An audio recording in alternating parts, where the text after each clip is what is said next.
Someone let me know what they call these bags. I grew up. It's called Ghana Must Go because 1 to 2 million Ghanaians were deported from Nigeria back to Ghana. That's the one parting gift or only provision Nigerian government gave to Ghanaians. This bag has gone viral for over about $600. Now they are selling it for $3,000. Ghana must go back because Nigeria did this to Ghana in this year, and this. We need a refresh course in history a little bit. Talk about everything that is trending and it's just going viral, right? So let's address this. I did it.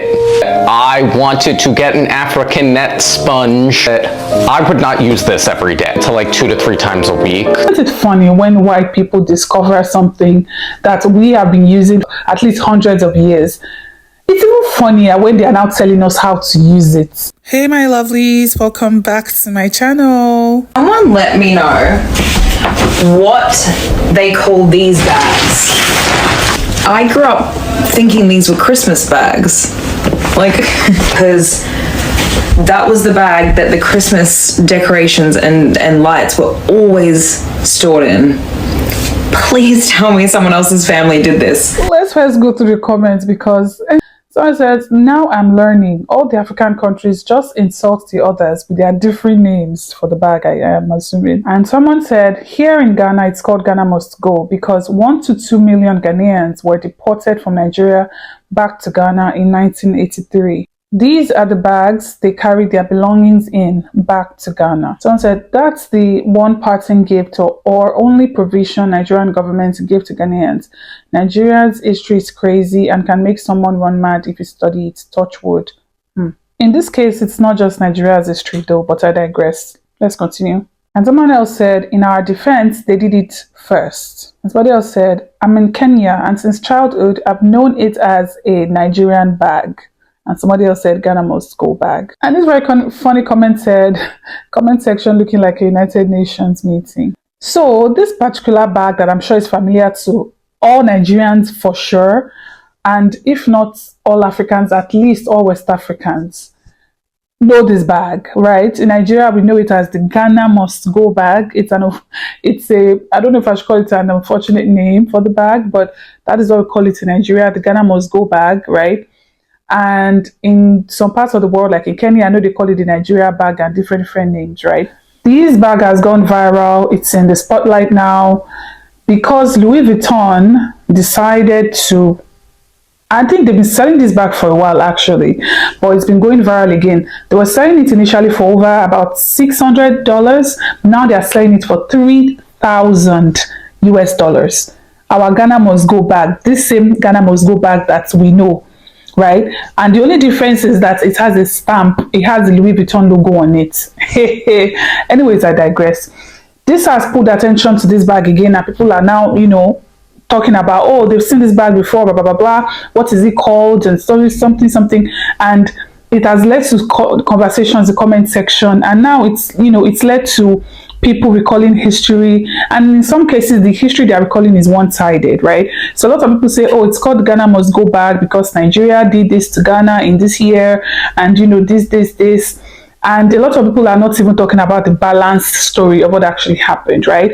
And it's kind of leading to these arguments and debates, and I'm like, okay, we need a refresh course in history a little bit, but also make it fun, and let's talk about everything that is trending and it's just going viral, right? So let's address this. So in November 1969, Ghana's government under Prime Minister Kofi Bosua issued an aliens compliance order which required undocumented foreign residents to leave the country. This affected a lot of Nigerians who had settled in Ghana for work, business, school, or family reasons. Many were given very short notice, they lost their properties, and they faced hardship on their return. This expulsion is often seen as one of the early major mass deportations in West Africa, and it created resentment and tension in Nigeria-Ghana relations. Now, fast forward to 17th of January 1983, the Nigerian government under President Shehu Shagari issued an executive order targeting undocumented immigrants, demanding that they leave or face arrest. As many as 2 million migrants were affected, and roughly half of them were Ghanaians, so over 1 million Ghanaians. Many had migrated to Nigeria in the 1970s, for work, trade, or better living standards because of the oil boom. But by the early 1980s, Nigeria was having its own economic issues. And so the expulsion was framed as, the migrants need to leave because they were straining resources. And so the name Ghana Must Go, or the Ghanaian Alien Compliance Order, stemmed from the cheap woven checkered bags many Ghanaians used to pack their possessions on short notice. The bags became symbolic of the forced migration. The expulsions, of course, damaged Ghana-Nigeria diplomatic relations. It strained Ghana's economy because of the sudden influx of returnees back to Ghana, and left deep personal and emotional scars on those affected. So the two events reflect how economic pressures, nationalism, and identity politics can lead to forced expulsions, even between neighboring countries with shared cultural ties.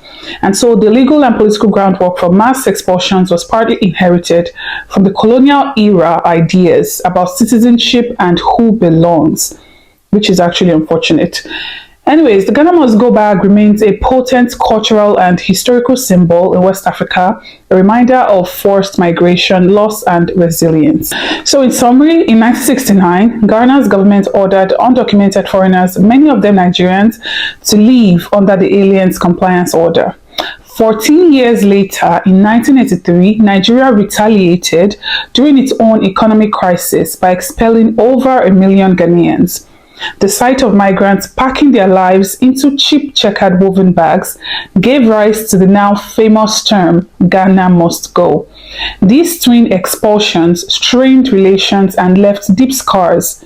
Yet over time, rivalry between both nations has evolved into a mix of friendly banter and cultural competition, from jollof rice debates and Afrobeats bragging rights to football rivalries and cross-border collaborations, reflecting a complex but enduring love-hate relationship between two of Africa's greatest siblings. I did it. I have been saying for a while now that I wanted to get an African net sponge so I can review it.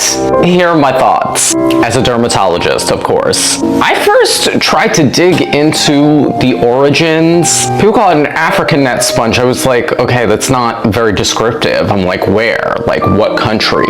And the closest I could get in my research, it had been used in West Africa, and that originally people were using something that was kind of like a fishing net that was made out of natural fibers. Now they're almost invariably made out of nylon, which is a good thing. I'll get to that later. So first, how do you use this? You lather it up with a body cleanser of your choice, and then you rub it over the body. It could also be used to get tough areas. This is exfoliating. It does give you manual exfoliation. Quite often people compare these to loofahs. I would say I like this better than a loofah. The reason for that is it's easier to dry. If you know about microbial growth, that water is needed. So that's why, loofahs start smelling funky after a while. They start growing bacteria and fungus. Things that help this not do that, like you hang it, so much air goes through it. Also, since it's made out of nylon, it's probably less likely to grow microbes than a natural fiber, like say cotton, because the filaments themselves are going to be less porous. That said, these filaments are braided and they're knotted, so they can still hold water, that it's easy to dry, so preferable to a loofah for me. What I will say is that I would not use this every day. It is an intense exfoliation, I would say, on a scale from 1 to 10, where 1 is your bare hand and 10 is like St. Ives apricot scrub. This is maybe like a 6. So I would keep it to like 2 to 3 times a week to not irritate the skin. But overall, I enjoy, for people who like manual exfoliation, I would approve. Have you used an African net sponge? Isn't it funny when white people discover something that we have been using for thousands or at least hundreds of years? It's even funnier when they are now telling us how to use it. Imagine this guy saying, I would advise you use it twice a week or twice a, imagine. He's telling us how to use what we have been using before his great-great-grandparents were born. He is telling us how to use it and how many times. Isn't this web? Anyways, let's see some of the comments because it was interesting. As a Nigerian, we use it every day and we apply body lotion. Our skin isn't same as yours, so we don't really need your opinion. Most of you think you are always the standard for everything. Someone said, oh hell, prices are about to go up. Another person says, as a Nigerian girly that has been using this my whole life and my kids use it too. Use it every day and thank me later. My sister. Another one said, the black and Asian queens been showing y'all how to keep that skin smooth for centuries. Every single day for 55 years and I'm a derm. My secret is out, smooth like butter, head to toe. I wouldn't use this every day. All Nigerians left the chat and closed the group. In Nigeria, they use it twice a day. And someone replied, the way I laughed out loud, Baba said that 3 times a week. And this white woman said, I have had mine for years and I love it. I put everyone onto it. One thing you can trust Africans for, Nigerians for, is that we don't joke with our hygiene. Whether hygiene is cultural, like some people have said, I will leave that up for debate.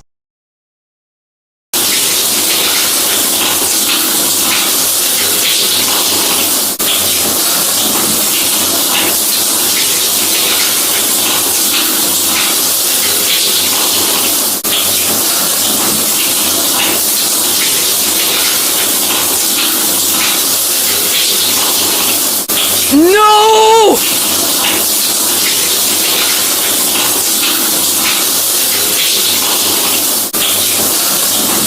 And someone said, I've told mine to count to 10 while washing each armpit. Skincare starts with a clean body. I agree. That person said, my son is 13. When he's done, I go and check his sponge if it's wet and his brush because I realized he bathed without sponge. So bad, I had to smell him sometimes after. Anyways, let me know what you guys think about the video in the comment section. Don't forget to like the video and of course do not forget to subscribe to the channel if you haven't already.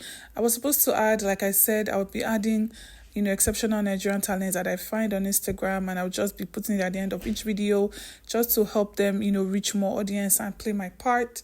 But I couldn't do that today because the video I had in mind, I couldn't find it and it was delaying my editing, so it will be in the next one. See you guys. Bye.